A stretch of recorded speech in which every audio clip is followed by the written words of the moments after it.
fill up the feedback that is available on Moodle. So far, I've found that there's just one feedback.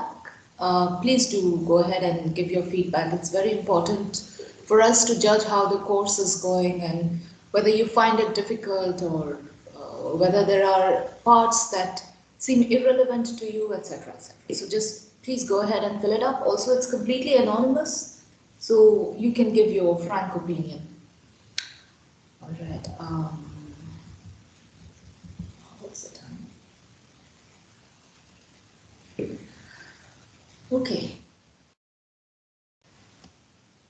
So yesterday we have looked at some kind of self-organization of systems where very dense population of bacteria seem to evolve a self-organized flow, and the flow velocities, as I had mentioned yesterday, are much higher compared to the velocity of a single bacterium. And such organized flow can also be seen in a flock of birds that's migrating. You will also see similar phenomena in fishes that move in groups, in large, very large groups in water, or even planktons that are being carried in currents. So these kind of self-organizations can then be perhaps used to drive some microscopic motors. And we had seen yesterday how a small wheel, which is of course angled, and then there are grooves in it, which are specifically designed to trap one single bacteria, that can be used to trap bacteria and also power the rotation of the rotor. So such systems can be devised, and we really do not know where these systems would go in the future, but for the moment, people are trying to come up with all kinds of ideas to see what they could use these molecular motors in.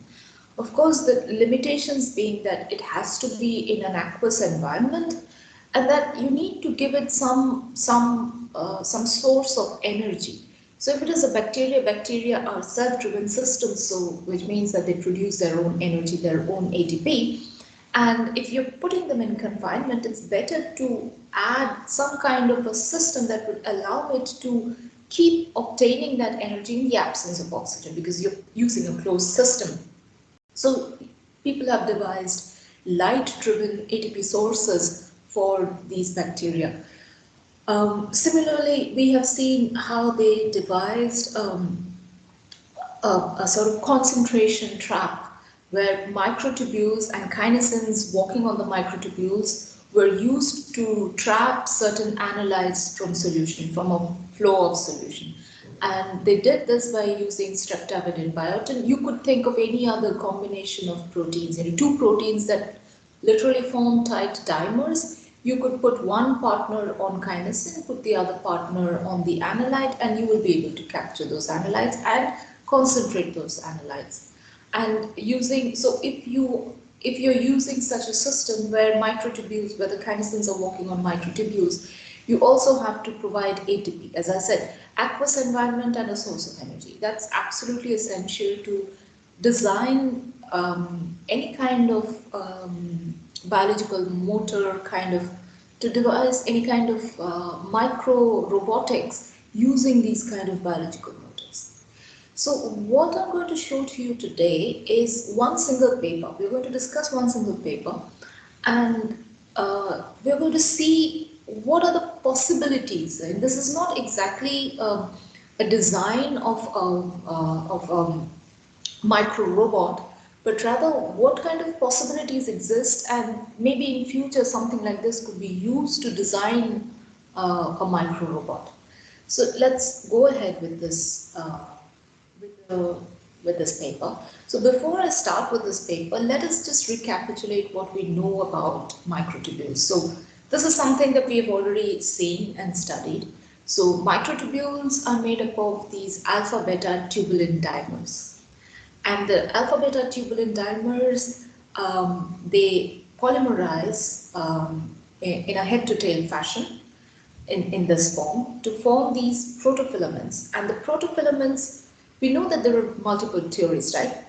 They could form a sheet and the sheet slowly closes to form a cylinder, or maybe the protofilaments keep attaching to a preformed cylinder and the cylinder grows. So there, or it might be a mix of both. So this is the way the microtubules would grow. The microtubules would have regular spacing because of the way the dimers polymerize. So you can see that it looks like a spiral, but also there is regular spacing between, say, two adjacent beta dimers or two adjacent alpha dimers.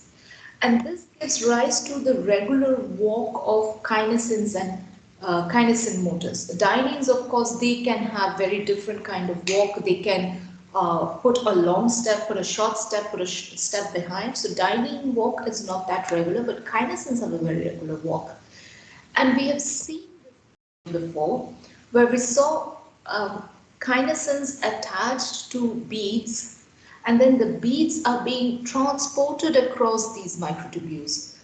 So this very beautiful video where you can see beads that are captured on on kinesin motors are being transported on microtubules. That gives an idea of utilizing this system itself to drive certain analytes or to capture certain analytes and to drive them away into a collector.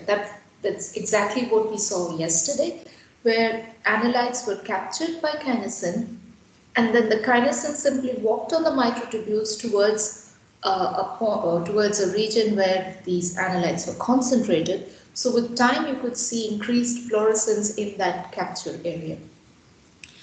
Now, this is again something we have seen before, the same slide. So this shows you what a simple kinesin motor would look like. You would have domains that are binding to ATP as well as binding to the microtubule, and you would have a coil-like structure that helps in dimerization of this kinesin motor.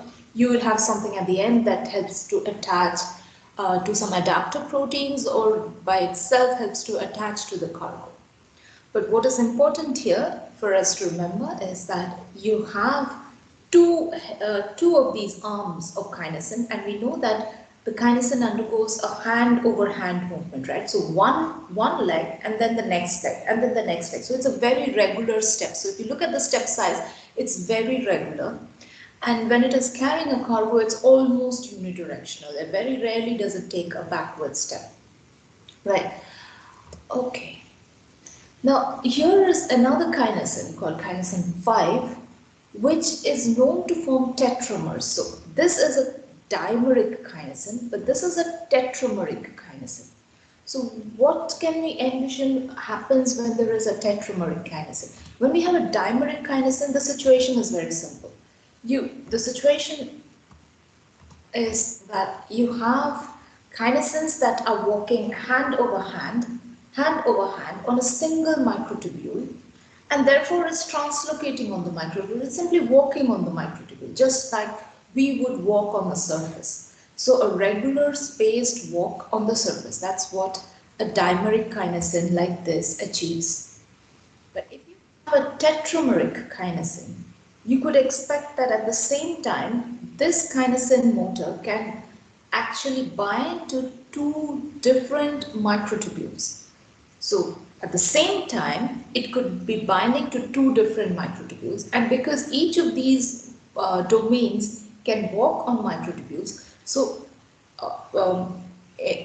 at a given time, both of these domains could interact with the microtubule and could be walking on the microtubule. So let me rephrase it. You have one dimeric kinesin, and you have these two arms, so they would have an arm over arm movement.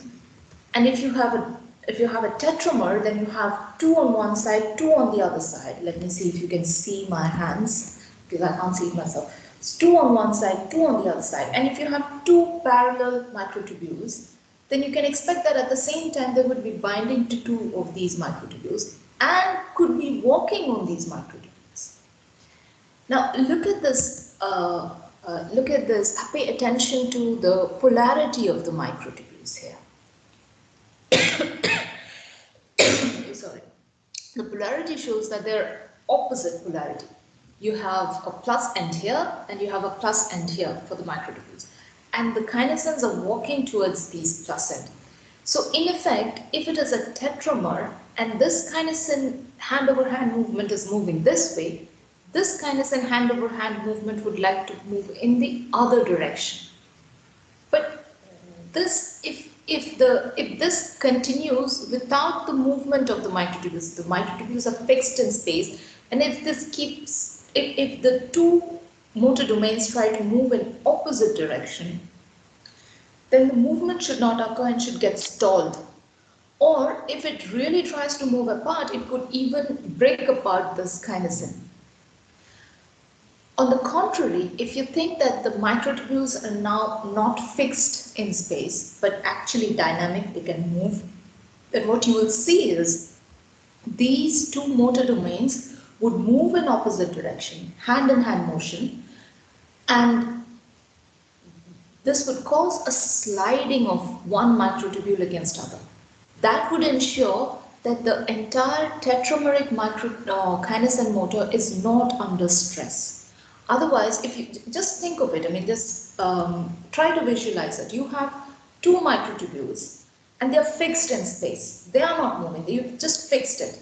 And you have these kinesin motors which are trying to walk in opposite direction on these two microtubules. So then this kinesin motor is being stretched. After some time, either it would stop moving because it cannot stretch any further, or it might break apart. On the contrary, if the microtubules are now not fixed in space, but they are, say, in solution phase, you can see that as these kinesin motors are moving away, it can cause instead the sliding of one microtubule against the other. And that's exactly what also happens in case of myosins when they walk on actin. The myosins, the way the muscle contraction works is that as the myosins walk on there's a thick filament, so you have these myosin heads coming out, and they are aligned with the thin filaments of actin, and the thin filaments slide because of the movement of the myosin heads.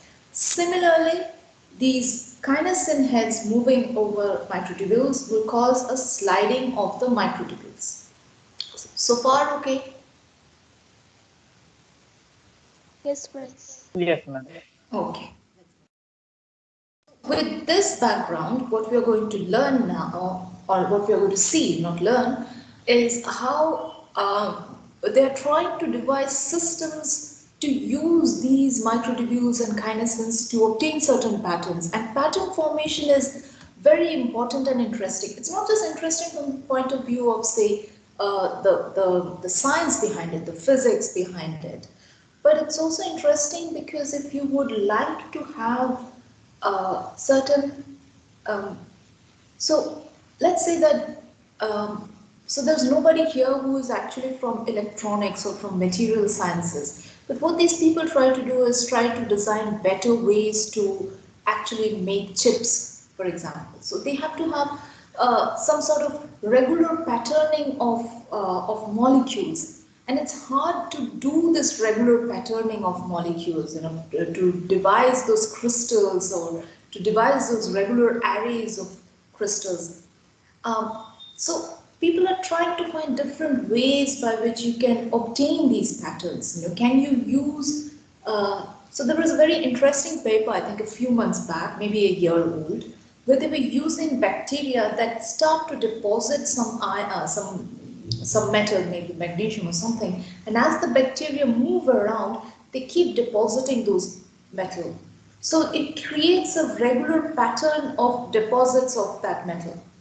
Very, very small particles of that metal. So there is no, as I said, we still cannot envision what we could be doing out of it. But what this paper is doing is they're trying to devise a way to obtain these patterns. Kinesins and microtubules. So this is the paper here, the name of the paper. As you can see that it says something about controlled organization, and it says something about active matter. So, and it also has this word optically defined boundaries, and we will see how each of these are coming into play in their system. So, active matter, as I had explained yesterday, is something that can drive its own movement because it can produce its own energy. So it has its own energy source. So that's a almost a physicist way of analyzing biological systems, because biological systems can drive with their own energy. You do not have to give it a electromagnetic force field for it to move. So they can move because they have their own energy. It could be a source of ATP or something like that, or even proton gradients, something. So that's active matter. So kinesins walking on microtubules, producing sliding of these microtubules is for them an active matter. And then they are saying controlled organization using optically defined boundaries, and we'll come to that in a while. Okay, so before that, let's look at this line that I have picked up from the paper. It says experimental active matter systems of biological molecules are capable of spontaneously organizing into structures and generating global flow. So what this means is that if you just think of the analogy of the bacterial system that we had seen, those high concentrations of bacteria, where do you see such high concentrations of bacteria? In three-dimensional structures, very high concentration of bacteria, perhaps nowhere. Perhaps nowhere. These are experimental systems. You are artificially designing such high concentrations of bacteria. How high concentration of bacteria? So who has grown bacteria here? Anybody who has grown bacteria? Ratnesh, have you grown bacteria? The rest of them have all done their masters. Ratnesh, have you grown bacteria? No, ma'am, we have not done any lab yet. अच्छा देखा भी नहीं है कभी? No, ma'am. No, ma'am. I have seen in SBL 100 lab in just last year December. Yeah. Okay, okay. So क्या होता है? You will have a liquid broth, right? Liquid media where you first add bacteria. And that liquid media is going to be yellowish in color but would be very clear. मतलब are पार दिखता है उसमें से. But as you keep growing bacteria, as the bacterial numbers increase, you will see that the solution turns turbid. मतलब अभी आपको are पार नहीं दिखेगा. अगर ऐसे आप उसको light source पे पकड़ेंगे, you will see that it's turbid. It looks dirty, very turbid, which indicates that there are too many particles inside it that are scattering light. You cannot have the light pass through. So ये जो scattering है, we quantitate the amount of scattering that occurs, and we measure that, and we call it something called the optical density. So if you have a very dense suspension of bacteria, you will have the maximum amount of scattering. The light will just not penetrate. So when you grow bacteria, you will see the optical density starts to increase. जैसे bacterial curve होता है, growth curve क्या होता है? ऐसे initially a few of the divisions, the growth curve is like this. Then there is a small increase, and then there is an exponential. So this can be tracked by looking at the amount of scattering of light that is occurring. So initially it will be very low, then a small increase, and then would rise exponentially, and then should plateau. So when it plateaus, you will see the optical density is about 0.8 to 1. So that's very high dense bacteria. You take that bacteria, concentrate it 200 times. That is what we are talking about when we say that we are looking at those self-driven systems of bacteria, very high dense bacterial systems. Does not exist in nature. You're artificially creating them. So what does this line say again? Experimental active matter systems are capable of spontaneously organizing into structures and generating global flow. So that's what we saw last time, that those dense bacterial suspensions, if you add a drop of silicone bead into it or silicone oil, because the bacterial system have created a flow, spontaneously driven flow by themselves, the bead is also moving in that spiral. We have seen that, right? You remember the bead was moving in a spiral. Similar thing can be envisioned if you think about tubulin and microtubules and kinesins, because kinesins, such tetrameric kinesins walking on microtubules can actually cause sliding of microtubules. But there is one more thing here which is called optically defined boundaries. So what is optically defined boundary and why is it important? Now the first thing is they needed, for this experiment to work, they needed a kinesin motor that is not dimeric, not like this, but like this, tetrameric, so that it can cause sliding of microtubules. Because they want to, the idea behind this paper is to be able to create patterns of microtubules and to control the size of the patterns of the microtubules and also the rate of contraction of these microtubules. So you should be able to somehow create these patterns of microtubules in space at a place where you would want. Say this is the entire box of solution of microtubules and kinesin, and I want this pattern to come up exactly at this corner. And maybe a few minutes later, I would like that pattern to go away and one pattern to come at the center. So can this be done? Can we devise a method that the pattern arises exactly at the place in space where we want, and that the pattern comes up and also disappears when we want, and that the pattern, because this is kinesins walking on microtubules, we expect that the microtubules will form, will shrink. So if the rate of shrinking or movement of the microtubules can be somehow controlled. So these are the things that would like to be addressed by this experimental system. So the first thing is we need a tetrameric kinesin motor, because dimeric wouldn't do. Dimeric would not cause the microtubules to slide. What they did is this. They took these kinesin heavy chains. What is the heavy chain? Let me remind you. This is the heavy chain of kinesin, because there can be associated light chains adapters that can help in associating with the cargo. So you take the heavy chain and to that you add a dimerizing domain. So we have previously seen how you can add dimerizing domains to, say, one to the cargo, one to the kinesin, so that the kinesin specifically attaches to the cargo. Remember the peroxisome वाला experiment. Minor से पहले पढ़ाया गया था. So you put one part on the peroxisome, one part of the kinesin, such that the kinesin always attaches to the peroxisome.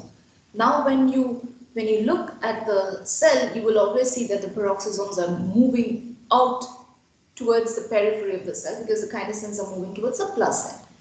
Similarly, you need some dimerization domain, एक kinesin heavy chain के ऊपर, दूसरे kinesin heavy chain के ऊपर, so that these two dimers, when the dimers form, because this is kinesin 1, they form dimers, but because of the dimerization domain, they will interact with each other and form tetramers. So now you have these 4 legs that can walk on the 2 microtubules. So dimerization domain is required. So this is one such dimerization domain here, which dimerizes with the domain here. So you can see this SSPB is the dimerization domain here, and you have something called LID. This stands for light-induced dimerization. And this is a specific protein that is bound to one little peptide called SSRA. This is a little bit of a detail, but just for your interest, how does the dimerization occur and why doesn't it always occur? So this peptide is the one that would bind to this SSPB, but the dimerization domain does not allow, the light-induced dimerization domain does not allow it. But when light falls on it, there is a conformational change that allows the little part of this peptide SSRA, which is bound here, somewhere here, to now start interacting with this domain with very high affinity, and therefore you can have the dimerization. So dimerization as well as light-induced dimerization. 2 things are taking place here. You have a light-induced dimerization domain, so you shine the light and it's only if the light is present that you have dimerization between these two kinesin polypeptides, and therefore you can have the formation of the tetrameric kinesin. So they have achieved the first target, that is controlled organization. How can you control organization? By either shining light or not shining light. You do not shine light, the kinesins will be dimeric. You shine light and the dimerization of these domains will cause a tetrameric kinesin. So this is the situation here. You see the dimerization domains on the two kinesins. If you shine light, they interact and they produce these tetrameric kinesin domains. Hence, if you do not shine light, you remove light, then this dimerization is not effective and it falls apart. So you can cause a reversible dimerization of these domains. You shine light, there is dimerization. You remove light, there is no dimerization. So what happens when you shine light? What would you expect? This is just a diagrammatic representation of what happens. We will see in videos whether this is true. So what do we expect when there is when you shine light? You expect that the two dimeric kinesin motors will now tetramerize, and you will have these two arms, the four arms in opposite directions that can walk on two different microtubules. So you can see in this image, this is one microtubule here, this is the other microtubule, and you see this tetramerized kinesin which is interacting with both of these. So such interactions could end up causing formation of this aster. Why? Because as the microtubules keep moving and sliding past one another, and as the kinesins also keep moving, they would walk and walk and walk until they are at the end of the microtubule. So with time, the entire network collapses into this aster-like formation where these kinesins stay put at the plus end, because all the plus ends seem to have come together, and they stay there. They do not fall away. If they stay there, then this is the kind of formation that you would see. So I'll try to repeat it once more. You have these tetramerized kinesins walking on microtubules, and so they will form these network kind of structure. If you allow this network to keep evolving with time, you will see that over time, because the microtubules are moving because of the movement of the kinesins, they would start aligning and forming such aster, and the aster is stabilized because the kinesins would keep walking on these microtubules until they reach the plus end. Once they have reached the end, if they do not fall apart, then they are holding those microtubules in space like a flower, like flower petals. So they are held in space, and you see formation of these beautiful asters. And this will occur so long as you shine the light. When you switch off the light, these tetramerized domains would not exist. They will fall apart. Once these tetramerizations fall apart, there is nothing to hold these asters in place, and so the asters will slowly fall apart. That is what we expect. Any questions here? Yes, ma'am. Yes, Ma'am, Varma. but what are the odds of forming these petal-like structure? Like 2 or 3 tetramers will have to come in proximity with each other, right? Then what are the odds of having them in proximity? Multiple kinesins. What are the odds of having multiple kinesins? Yes, ma'am. At proximity, at the center of this ester. Yeah, it is possible to have multiple kinesins. I mean, we are not talking about just one kinesin moving on one microtubule. We cannot fine tune it to that level. You cannot fine tune it to that level. You will definitely have multiple kinesins moving on microtubules. You could have some microtubules without kinesins too. But so long as you have light shining on that particular region, you expect that the kinesins there would form tetramers. And those tetramers would be walking on microtubules. You could have one, you could have two. If these keep walking, then over time they would reach the plus end. And so if one of those tetramer has reached the plus end, there is another tetramer that has worked towards it, then even that would get stalled, that would stand there. We do not expect that to fall down if this has not, if this has not dissociated. So we expect that all of them would be stalled. In effect, that is all going to create the aster. The aster is produced because these kinesins have all moved towards the plus end, and now they have nowhere else to go. The one thing that they could do is just fall off. If they do not fall off, they have actually produced these kind of arrays. Clusters. Yes, sir. What ensures that this uniformity means there is one tetramer between two microtubules only, and there might be clusters of clusters of these tetramers between a single pair of microtubules, and how this uniformity is achieved. It is not, that's what I'm trying to say. You cannot achieve one single tetramer walking on a pair of microtubules. That is only done artificially when you're doing a simulation. You decide the number of molecules that are walking on microtubules. You cannot do it in solution. You cannot ensure that there is just one tetramer. You could have multiple tetramers. What would multiple tetramers walking on microtubule do? So if you have a certain force exerted on one microtubule when it is sliding, if you have two of those, you might have more force exerted, you might have a more sliding, you might have a faster sliding, a faster contraction of the asters. Yes, ma'am. And in the other cases where there is not a single tetramer between two microtubules,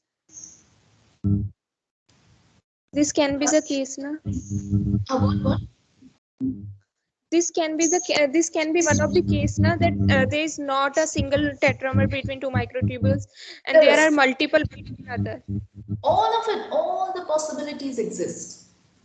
In solution, you can have all possible combinations. It's not necessary that any one of those should be excluded. You'll have all possible combinations. All possible things that you can think of. The only thing that is definitely happening here is that you have added kinesins and microtubules and you're shining light.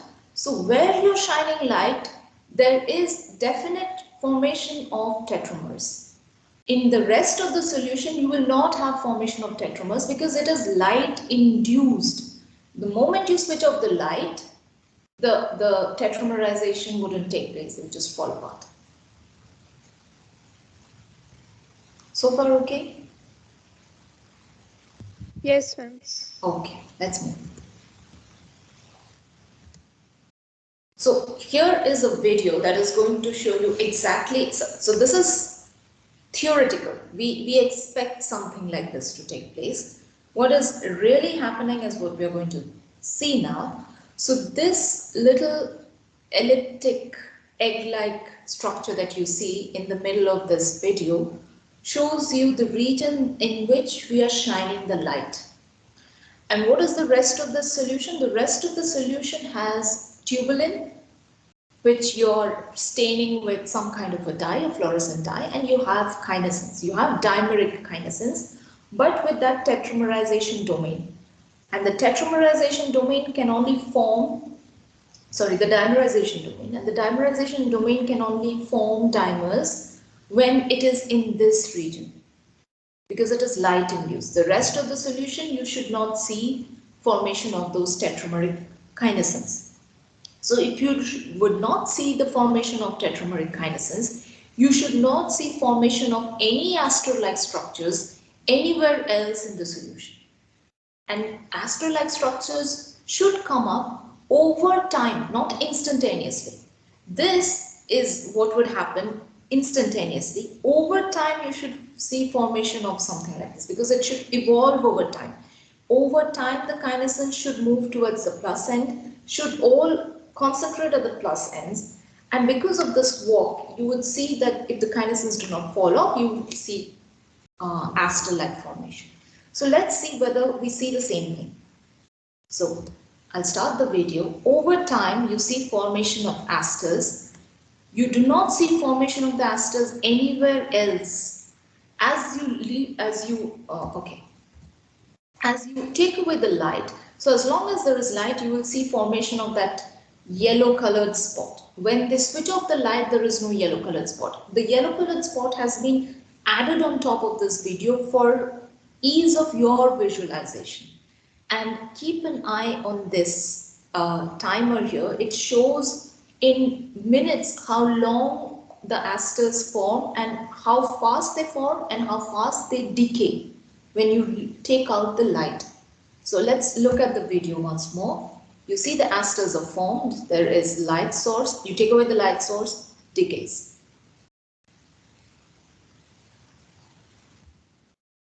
Have another look at the video. Formation of asters over time, so at least 5 minutes before the asters start forming, and then it disappears completely. 40 minutes after, I don't quite remember, but a few minutes after the light source is taken away, you see the asters no longer present. So another thing that is important is that let's go back to this. So the dimerization domains can be activated by light, which also indicates that if you make your light area, the area on which light falls, really small, then you're able to excite kinesin molecules only in that small area. So it's going to recruit only tubulin, microtubule polymers that are in that little area, and those polymers would start to move and contract and form asters. So the size of the aster will be limited by the size of this light, the diameter of this lighted area. If you make the diameter larger, what you're doing is you're having more kinesin molecules here dimerized, and they will be recruiting these microtubules from far greater areas, and they will be pushing them towards the center, and you will have a larger aster rate, larger array of asters. So that's exactly what they see, that if you have a very small lighted area, you see a very small aster. As you keep increasing the area of the light, you would see that the aster size also increases. So it's kind of a linear relationship. You see small aster, you see a very large aster. Okay, now this series of images depicts exactly what we have seen here. So what we have seen here is that as you shine the light, the asters are formed. Now you leave the light and the aster decays. And you see exactly that here depicted in this graph. This 15 minutes is the time point when they take away the light. Before this, it's the light source is present. After this, the light source is absent. So you see that when you shine light, at about say 5 minutes, you would see that nearly 5 that the asters start to form and the asters stay stable as you keep shining light. But the moment you leave it, you see that the asters start to decay because the tetramerized kinesins are no longer present. If they're not present, then even at the plus end where they were bringing all the polymerized microtubules close, they will not be able to hold those microtubules in space. So the microtubules will just fall apart from that. So those aster structures start to decay, and then you come back to the same state. So it's reversible, it's highly reversible. So this completes the thing, what we see here. You see controlled organization of active matter and an optically defined boundary. So this entire title of the paper has been justified so far with this experimental system. Now this is a beautiful system, right? What are the things that they could do with this beautiful system? So they were trying to now simply play around with the system to see what are the other things that they can come up with.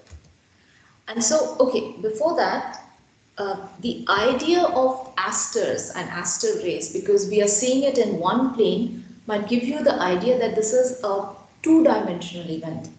But I would like to emphasize that you can have asters forming in all three dimensions. So it's not It's not a planar event, although we are seeing it as a planar, but it's a three-dimensional event. So there is a cylinder of light falling on this matter, and if the matter is of this thickness, you have a cylinder of light. All throughout this region, you will see the microtubules being held together by a tetramerized kinesin. And then when they form the asters, it's not a planar event, but it's like three dimensions. So from all the sides it will form these asters, and that is what is indicated here. You see, this is image in the XY plane, and this is in the ZY plane. You understand the XYZ directions, right? And so if you take the image in an XY plane and in a ZY plane, if it is a three-dimensional image, you should see something very similar to this in all of it. In XY, XZ, ZY, all these sizes. And you see exactly that. But this image does not look as beautiful as this. The reason being the way this image has been constructed. So this is a limitation of confocal microscopy. That confocal microscopy works by taking very beautiful images of a plane, because you are able to get photons or light from a particular plane, and you leave out light that is off focus because of the positioning of a pinhole. So you're always taking very crisp images of a plane. Now, how do you take a crisp image of a plane above it or below it? By moving a little your sample just a tiny bit up and a tiny bit down. Now, there is a limit to how little you can move it up or down. That means you're always losing, you do not exactly have a plane by plane by plane image, but you have a plane and a gap and a plane and a gap and a plane and a gap. And that is what you're seeing here. You see, you seem to see dots because you see a plane and a gap and a plane and a gap, because you cannot really have plane after plane after plane images, because you're controlling the movement of how far you can push your sample up or down. And so those are distinct steps. Otherwise, you would see a very similar image in the ZY plane too.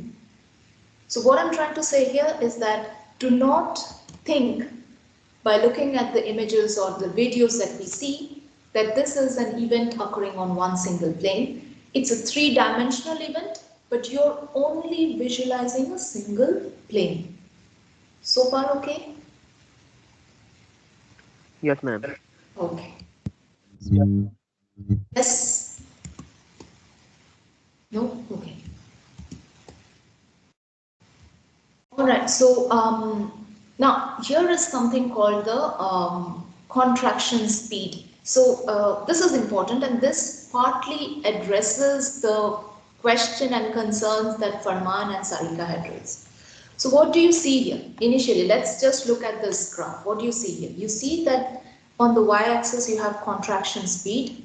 On the x-axis you have excitation diameter. That means how big is the area you're trying to illuminate. It's this big, it's this small. So how big is the diameter of the area that you've illuminated? So what they see here is that if you keep increasing the diameter of illumination, first thing is you keep increasing the diameter of illumination, you make a bigger aster. And as you make bigger asters, you also increase the speed of contraction of those microtubules. So if you have a small area of illumination, the speed at which the microtubules contract to form that aster is low compared to if you have a very large area of illumination, you have greater speed of contraction of the microtubules. This can be thought of as greater numbers. So if you have more area in which you have illuminated, what you've essentially done is you have created multiple amounts of these tetramers that can cross-link two microtubules. And the tetramers can now start walking. So you're recruiting more number of these tetramers. So instead of having one tetramer walking and allowing the microtubules to slide, if you have multiple of those, you will see the sliding velocity would also increase. And then the contraction rate of this aster would also increase. Okay, as I said, they have a beautiful system. Now the idea is to just simply play around with the system. So they have done that. They have created multiple things. So for example, there is a, if you look at the paper, they have a video. So in this entire area, they shine light on one part and you see asters forming there. Then they shine light on the other part, you see asters forming there. You remove light from here, the asters disappear. You put light here, the asters form here. And if you now have a light that connects these two asters, you will see microtubules forming there. And because they're connecting these two asters, you will see the asters just simply collapse into one another. I'll repeat this. So they have made patterns of light that was going to fall on a sample. So you have a cylindrical light that is falling. Why am I saying cylindrical? It's actually you have made the way the light falls is through a circular hole, and because the light is penetrating your sample, so it's forming a cylinder. So you have two such cylinders very close by, and you also have a connecting slit. So that's also allowing light to fall. So instead of, so you have something like this. So two cylinders and a connecting slit. All of it is light. So you will have formation of asters, and formation of microtubules with sliding microtubules that are connected with dimeric kinesins in this little region. And because these would also start to connect with the asters, you would see that these asters are being pulled together and then they will collapse. It's a beautiful video, so I'll just play the video without saying anything anymore. Boom. That's it. Let's look at this video once more. You see, this is the pattern of light. You have one pattern being formed here, one here, and then you start shining light here that connects these two patterns. So you would have microtubules that have kinesins walking past them, and these microtubules would be sliding past each other. Effectively, if they are connected with these two asters, they will be pulling these two asters together. So this is one beautiful pattern that they have come up. Okay, don't quite remember what this is. Okay, this is an aster that is forming. All right. So the next video shows you something like this. You have light falling on the sample, and you have formation of these asters, and you've stabilized them because the light is persistently present. What if you move the light source a little bit? As you move the light source a little bit, you would have increased formation of these asters, or these increased recruitment of asters and tetramerized kinesins from one end. And as the light source move away, these asters will start to fall apart. Effectively, what this does is that it is creating a force on this entire aster to move along with the light path. So in this video, you will see that as they move the light source, as they move the yellow spot, the asters are also moving along with the yellow spot. So let's have a look at the video. Watch the yellow spot. The yellow spot would move, and you see the asters are also effectively moving along the yellow spot. And if you describe a spiral, the aster will also describe a spiral. So it's a beautiful way to specifically generate an aster, as well as with the help of the same light source to be able to move those asters. And because you can switch off the light source, you can make those asters disappear. Okay, this is the final video. So you see, you can understand this is just, they've created a system and now they're just playing around with it. So instead of shining distinct light source, what they did next was that two distinct light sources connected with another lighted path. And now if you think that you can make different ways by which you will create the lighted path, so they've made a cross. So you expect that the aster, so the microtubules would form along these, along this cross, and then because there is a tendency for these to collapse, they would all collapse into one. So from the top and from the sides, they just would collapse. But this motion of the microtubules should also create some motion in the media in which the microtubules are. Suppose something, so let's say you're standing on a railway station platform. We have all done that, right? We've all at one point in our life, or maybe very regularly, maybe some of us do it very regularly, we go to the railway station to catch a train. But very often when you are on the platform, you will hear the announcement that there is a through train that's going to pass through, so you just stand back. So what happens is that when the through train that is coming at very high speeds, it passes through the platform, you will see that all the mud, everything that's there around the vicinity simply jumps up. And then you have to cover your nose, your mouth for a few minutes at least. Have any of you had this experience? Yes, ma'am. So what's happening there? You have a very high speed movement of something through the media, and that is causing all the particles in the media to simply form a turbulent flow.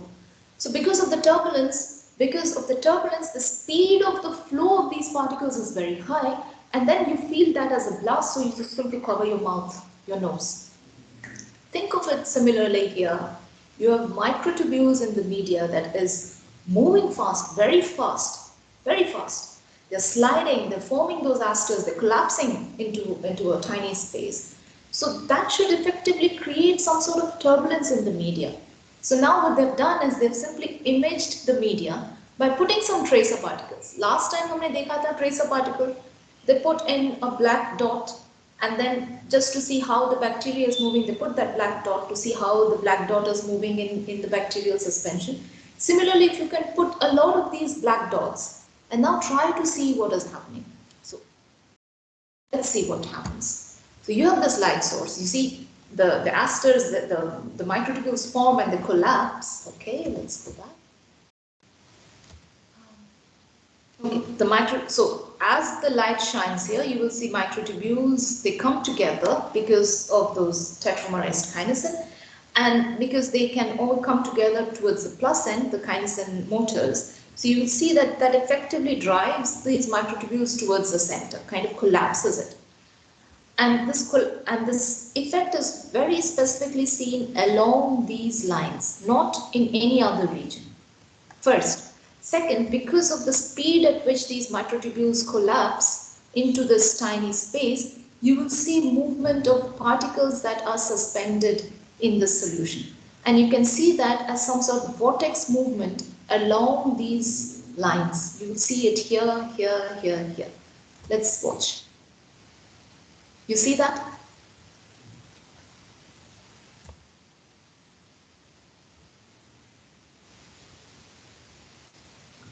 So it's a similar analogy of the high-speed train moving through the platform and you feeling a gust of that dust because the media around it is now turbulent. With this, I finished today's lecture. If you have any questions, you can ask me. I think we have time. Yeah, we have 6 minutes. Anything we would like to discuss? Is it clear so far whatever I have said? See, this is just to give you a glimpse of, you've learned about microtubules, you've learned about kinesins, you've learned about why they are working, what is the conformational change. But the idea is to be able to use these molecular motors because they are so efficient motors. We've realized that the efficiency of these motors is really high. And if you combine multiple motors, you can create even higher forces. You can generate very high forces. You can generate very high speed of motions. And you can all do that in aqueous environment in which designing artificial motors is very difficult. So how can we harness this kind of motor forces? What can we do with these motor forces? So if you want to harness these motor forces, you have to be able to tune their work, to make them work when you would want, to make them work where you would want, to make them disappear when you want. So this is just a way to demonstrate that such things are possible. So how can you do it? They've done it using light. So something perhaps which could be taken up in future to design some sort of robotics, micro robotics, or to create some patterns, to produce some very specific motion in a fluid, in a very particular space, in very particular orientations. What exactly it could be used for in future is something that perhaps we can't even think of right now. But the kind of engineering that could be done is unlimited. Okay, so with this, I will announce the second assignment. I have got all your assignments, and all of you have done pretty fairly well. So I think, if nothing, at least this assignment has given you an idea of how to retrieve sequences, from which database you can retrieve sequences, how you can align sequences, and how to look for some homologous regions in sequences. And it can be as simple as looking with your eye to see if you see some homology or not, and that is aided by these software. So you don't really, I mean, nowadays you don't really have to write your own programs to do this. In fact, I have never done it. I have always used these free softwares that allow us to align sequences and to look at homologous regions. So I hope that with this assignment, you're all now capable of doing it. So anytime in your academic career, if you're asked to do it, you will be able to do it. This assignment that I'm going to give you is going to be an assignment where I would like your imaginations to fly. So the assignment is this: you need to think of ways, or think of any device, or think of anything that you could use to these biological motors to address a problem, or to devise a solution, or to sort of or to devise a beautiful structure, or to devise a beautiful pattern, or anything. So it's up to you to choose your own system, whether you're going to use bacteria, you're going to use molecular motors, whatever it is. But it has to be the molecules that you have studied so far. Do not come up with an organic structure, organically synthesized hexameric ring that are linked like this. Do not come up with anything like that. All that you have to do is think about all the biological motors that you have read so far. It could be a bacteria, bacterial flagella, it could be ATP synthase, it could be actin, myosin, tubulin, kinesin, dynein. Keep yourself restricted to that, and try to think what you could do to, or how you could use these biological motors to, say, to devise something, say, to create a pattern, or to create a specific flow, or to address some problem, something. It's completely up to you. As I explained, the futuristic design aspect has no right answers, because we do not know what it can lead to. So anything that you think of is going to be novel, and is going to be as right as any other person's idea. So just let your imaginations fly and come up with this. So all of you would have 10 minutes for this presentation, just 10 minutes. And each of you will give marks to the other person, including yourself. So I will be marking you, as well as Kavan will be marking for Farman, Ratnesh, Sarika, as well as for Kavan himself. So all of you will mark for each other. You will all give a 10 minutes presentation. As I said, there is no right or wrong answer. It's just for you to imagine what is possible with these biological motors. So does that sound good? Yes, ma'am. Yes? Okay, as I mentioned, this part, these lectures on futuristic design are not going to be part of your major exam. So in that sense, this is the exam. You're all going to be giving grades and marks to each other for this assignment. And you have two possibilities. Either you give the assignment this Friday at 8 a.m.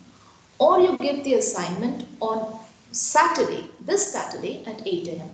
It's going to be a very short time span in which you have to do it, but as I said, a 10-minute presentation. Just a 10-minute presentation for you to give us an idea. And the best presentations, I mean, there is no best presentation, but if whoever comes up with the highest grade, I promise to give them a small gift.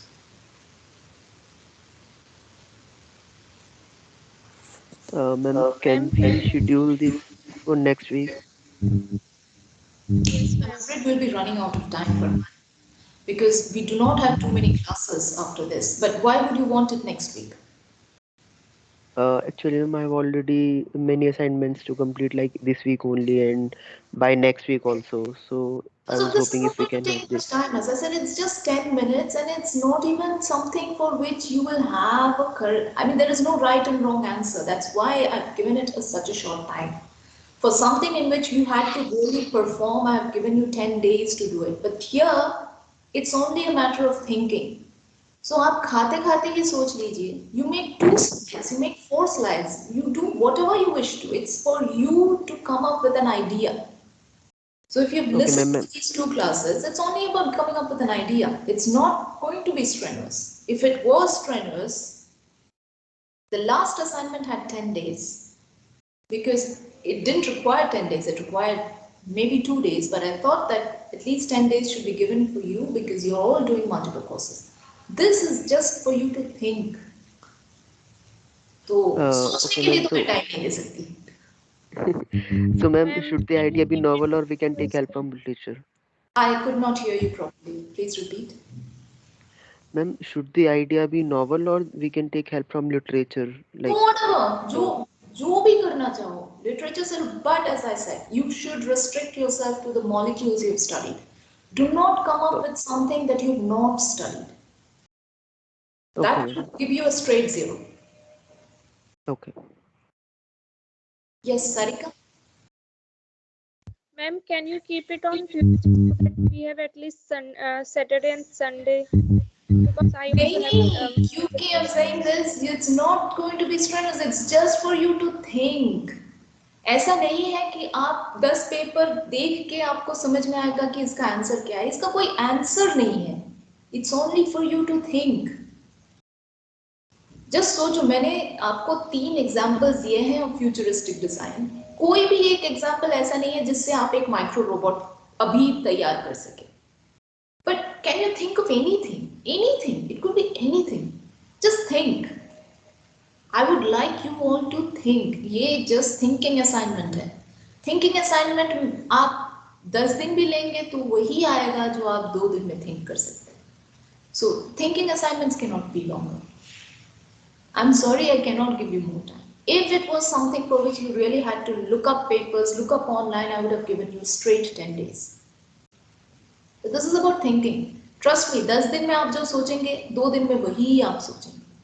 तो आप बस सोचिए, सिर्फ सोचिए. But ma'am, ऐसा हो सकता है we have फर्मेंटर to, के अंदर मैडम ऐसे हम वॉटेक्स करते हैं सो दैट फर्मेंटेशन अच्छा हो, देयर इज मोर ऑक्सीजनेशन. जैसे रत्नेश बता सकते हैं फर्मेंटर्स के अंदर ऐसे कुछ कुछ चीजें होते हैं ना, कुछ क्या कहते हैं उसे रत्नेश, बैफल्स और समथिंग, सो दैट वहां पे लोकली बैक्टीरिया जाके अटैच ना हो जाए. आपके ही किसी सीनियर ने मुझे ये सिखाया था, आपके ही शायद 2-3 बैच सीनियर ने. जैसे आपने मिक्सर ग्राइंडर में देखा होगा, मिक्सर ग्राइंडर के साइड्स स्मूथ नहीं हो सकते. आजकल नहीं होते, आजकल वो ऐसे बैफल्स बने रहते हैं so that the mixing capabilities are much higher and the material doesn't start accumulating there. Well, hundreds of things you can think of. आप अपने आसपास की चीजें देखिए, आपको बहुत आइडिया आ जाएगा. और 2 दिन में जो आइडिया आएगा, 10 दिन में वही आइडिया है.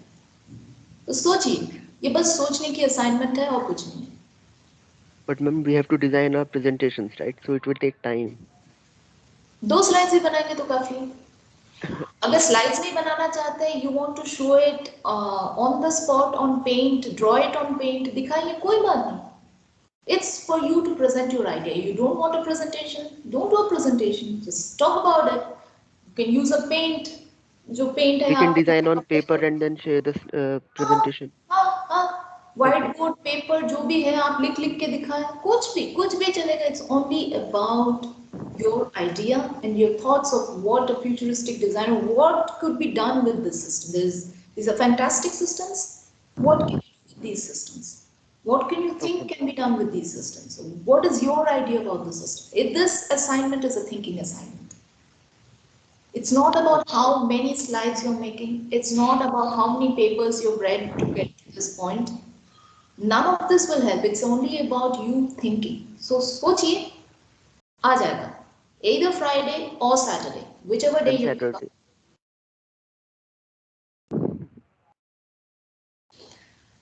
Is everybody okay with Saturday?